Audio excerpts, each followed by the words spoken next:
বাংলাদেশের মুরগি নিয়ে ভয়াবহ তথ্য উঠে এসেছে লন্ডনের রয়্যাল ভেটেরিনারি কলেজের এক গবেষণায়। কিছু নমুনায় ৩.৭ থেকে ৮.৬% পর্যন্ত নিরাপদ মাত্রার চেয়ে বেশি পরিমাণ অ্যান্টিমাইক্রোবিয়াল ঔষধের উপস্থিতি পাওয়া গেছে, যা আন্তর্জাতিক মানদণ্ডের থেকে অনেক অনেক বেশি।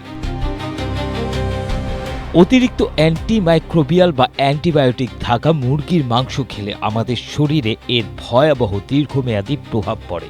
এর ফলে শরীরে সাধারণ কোনো ঔষধ আর কাজ করে না।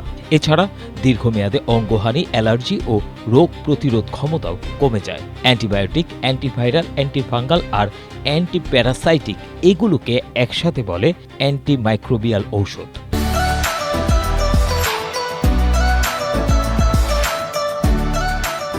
বাংলাদেশ, ভারত ও ভিয়েতনামের পোলট্রি মুরগির মাংসে অতিরিক্ত মাত্রায় এই ঔষধ পাওয়া গেছে।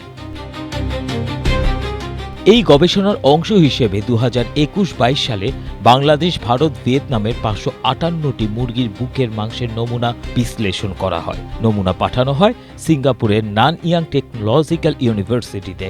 সেখানে 69 ধরনের ভেটেরিনারি অ্যান্টিমাইক্রোবিয়ালের উপস্থিতি পরীক্ষা করা হয়।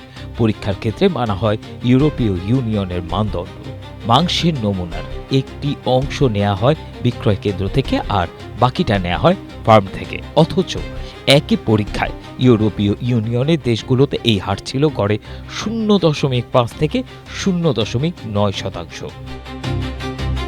গবেষণায় বলা হয়েছে, মানুষের শরীরে অ্যান্টিমাইক্রোবিয়াল রেজিস্ট্যান্স বর্তমানে সারা বিশ্বের জন্যই অনেক বড় challenge.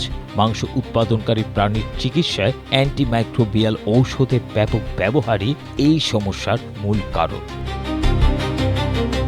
ABM Asaduzzaman, Asia post.